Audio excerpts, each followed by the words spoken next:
Assalamualaikum warahmatullahi wabarakatuh. Saya ucapkan terima kasih ke Bapak Didik Suhari Jadi yang telah menyempatkan waktu untuk datang pada webinar kali ini. Saya Muhammad Ferry Herdiansyah selaku host yang akan menuntun jalannya webinar online siang ini dengan tema kontribusi mahasiswa dalam ekonomi digital. Dengan pemateri yang sangat kami banggakan, yaitu Kak Amanda Balkis Safarin, yang saat ini sedang menempuh S1 Administrasi Bisnis di Universitas Jember, dan akan dimoderatori oleh Kak Zahra Devina, yang akan menemani 30 menit kita ke depan. Sebelum acara dimulai, izinkan saya untuk membacakan tata tertib yang harus dipatuhi setiap peserta. Yang pertama, wajib mengikuti Zoom dari awal hingga akhir. Yang kedua, peserta datang 15 menit sebelum Zoom dimulai. Yang ketiga, setiap peserta wajib memakai pakaian rapi. Yang keempat, setiap peserta wajib menyalakan kamera hingga webinar berakhir.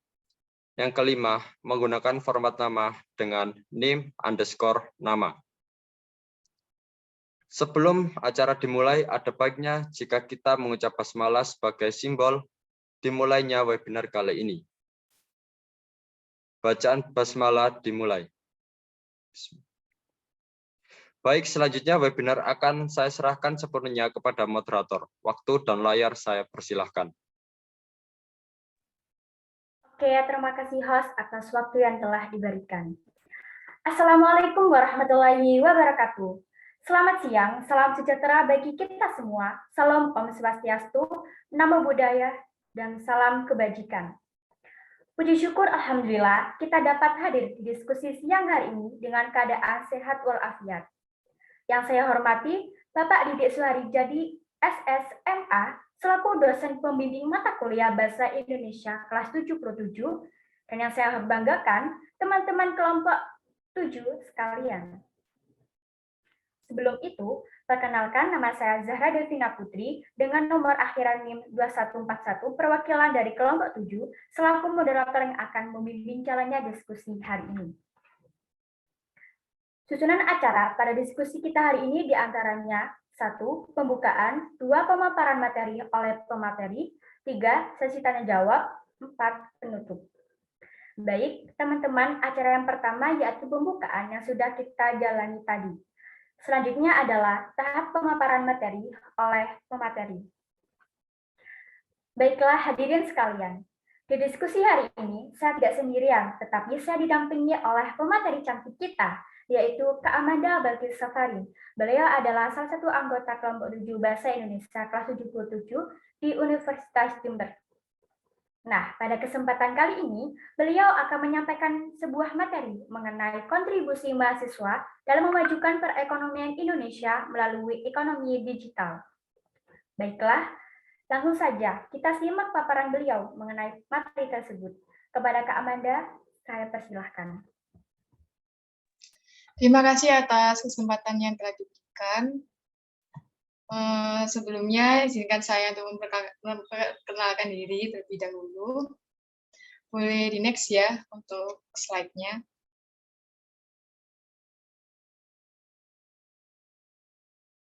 Baik, nama saya Amanda Balkis Safarin. Saya berasal dari Lumajang.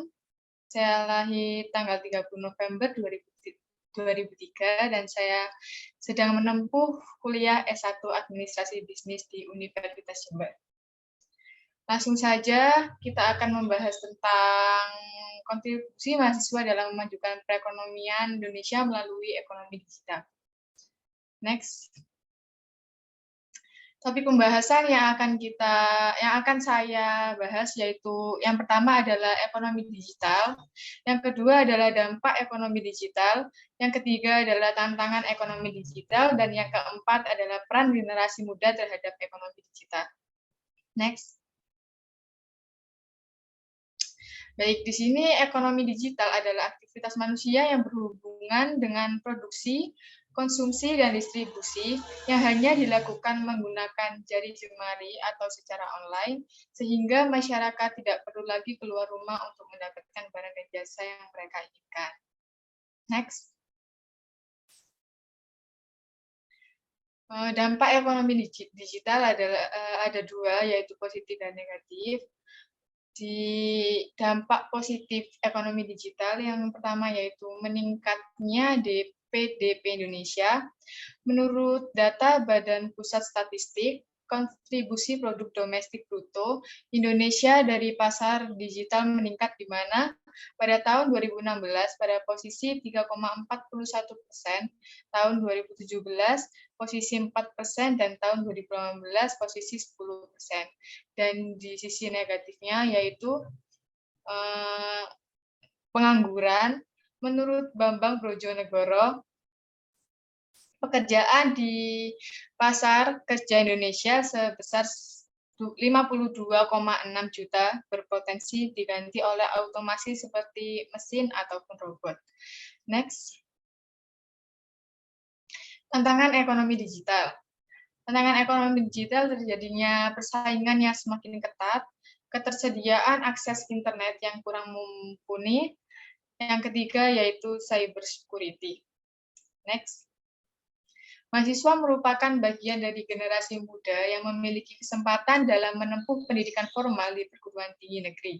Sebagai generasi penerus yang berintelektual, mahasiswa tentunya memiliki peran dan tanggung jawab dalam peningkatan ekonomi digital di Indonesia. Next. Peran generasi muda terhadap ekonomi digital, yaitu yang pertama memanfaatkan lingkungan perkuliahan dengan baik, dengan cara mengikuti kegiatan Ormawa, mengikuti UKM, aktif dalam pembelajaran, serta aktif mengikuti kegiatan-kegiatan sosial lainnya.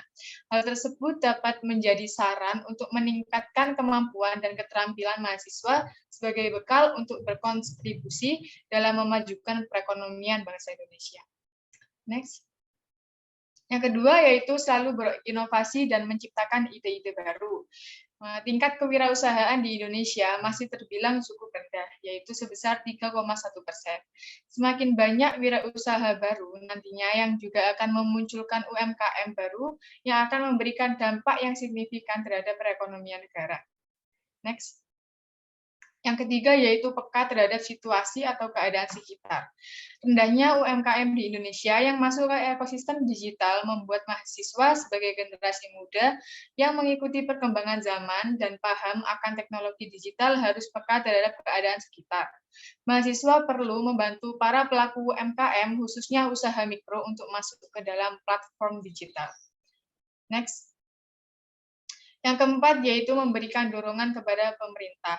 Mahasiswa perlu mendorong pemerintah agar mempercepat pembangunan infrastruktur digital dan perbaikan ekosistem regulasi yang pro terhadap ekonomi digital, seperti dengan cara menyampaikan pendapat atau aspirasinya di sosial media, maupun secara langsung seperti demokrasi. Next. Oke. Sekian materi dari saya. Saya kembalikan ke moderator. Ya, oke. Terima kasih Kak Amanda karena telah memberikan pemaparan yang sangat jelas kepada kami tentang kontribusi mahasiswa perekonomian Indonesia melalui ekonomi digital. Nah, selanjutnya kita akan memasuki tahap sesi tanya jawab. Kami batasi 2 pertanyaan saja kepada hadirin atau teman-teman yang ingin bertanya agar bisa resign. Untuk waktunya, saya persilahkan. Oke. Yang sudah resign, silakan sebutkan nama, NIM, dan juga pertanyaan yang akan diajukan kepada pemateri. Baik, terima kasih moderator. Perkenalkan, nama saya Gina Ramazabra Alfa dengan NIM 220910202.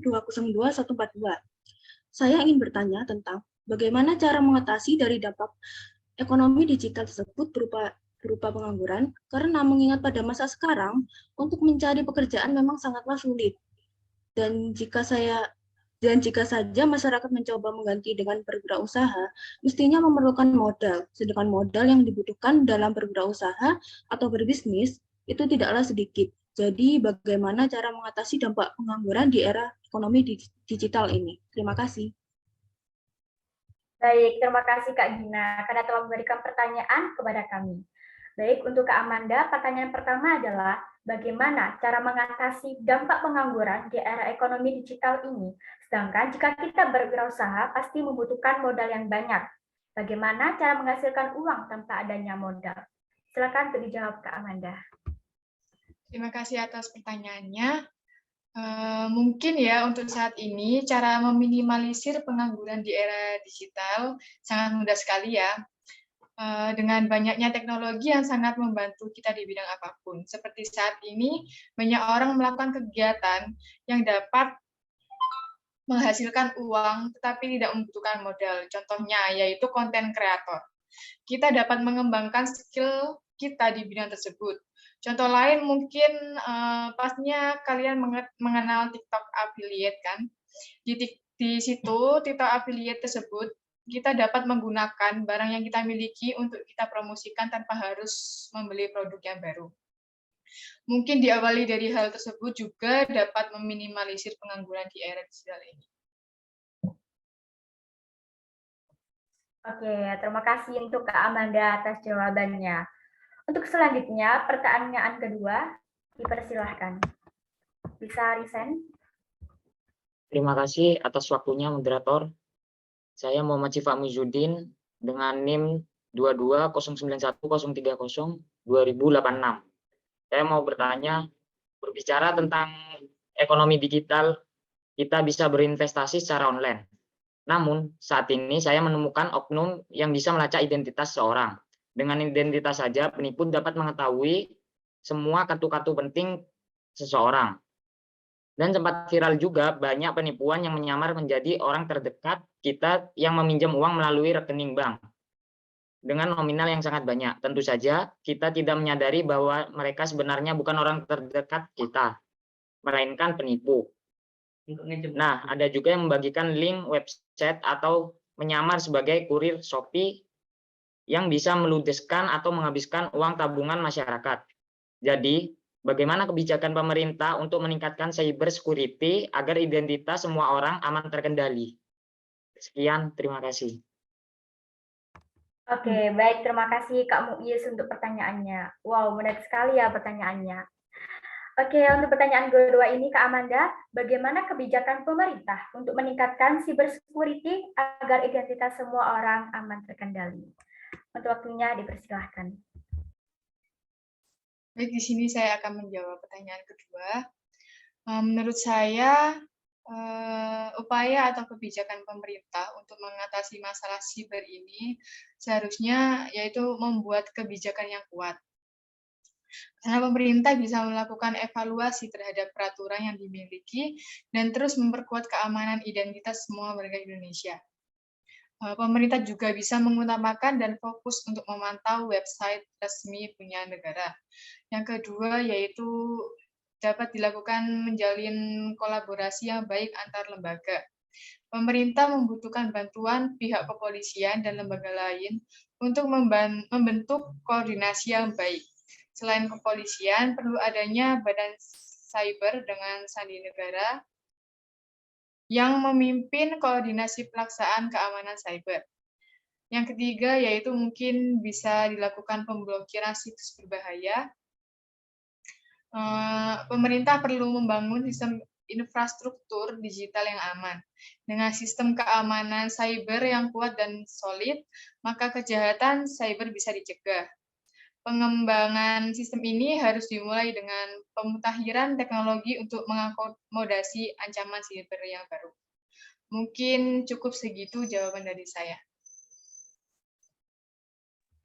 Oke, baik. Terima kasih Kak Amanda telah memberikan jawaban yang sangat jelas dan bagus sekali ya teman-teman. Baik, dengan terjawabnya pertanyaan tadi, maka berakhirlah diskusi kita pada hari ini. Berdasarkan hasil diskusi pada hari ini, didapatkan kesimpulannya yaitu ekonomi digital akan terus berkembang pesat di Indonesia dan Indonesia sendiri berpotensi menjadi pangsa pasar terbesar untuk Asia Tenggara. Oleh karena itu, generasi muda termasuk mahasiswa yang harus terus meningkatkan kemampuan dan keterampilan yang mereka miliki, sebab nantinya mereka akan menentukan arah bangsa ke depannya dengan memanfaatkan teknologi digital untuk memajukan perekonomian bangsa Indonesia. Serta dengan adanya ekonomi digital ini, Indonesia diharapkan mampu mendukung bisnis kreatif di dunia, sebab segala sesuatunya sekarang ini dapat dikendalikan melalui jaringan internet dengan menggunakan gadget maupun smartphone yang dapat memudahkan pelaku-pelaku usaha untuk mengembangkan bisnisnya. Demikianlah poin kesimpulan yang sudah kami dapatkan. Semoga bisa bermanfaat bagi para hadirin maupun teman-teman. Sekian diskusi kita pada hari ini. Terima kasih saya ucapkan kepada Kak Amanda Balkis Safarin selaku pemateri dan seluruh teman-teman kelompok 7 atas partisipasinya sehingga acara ini bisa berjalan dengan sukses. Saya selaku moderator, mohon maaf jika ada kesalahan baik yang disengaja maupun yang tidak disengaja. Akhir kata, wassalamualaikum warahmatullahi wabarakatuh. Saya kembali kepada host. Baik, terima kasih kepada pemateri kita siang hari ini dan kepada moderator yang telah membimbing jalannya acara. Untuk mengakhiri diskusi pada siang hari ini, marilah kita menutup dengan berbagai bacaan doa agar apa yang kita peroleh hari ini dapat bermanfaat di kehidupan kita ke depannya. Berdoa dipersilahkan. Dapat diakhiri. Sekian, saya Muhammad Feryadiansyah, undur pamit. Wassalamualaikum warahmatullahi wabarakatuh. Waalaikumsalam.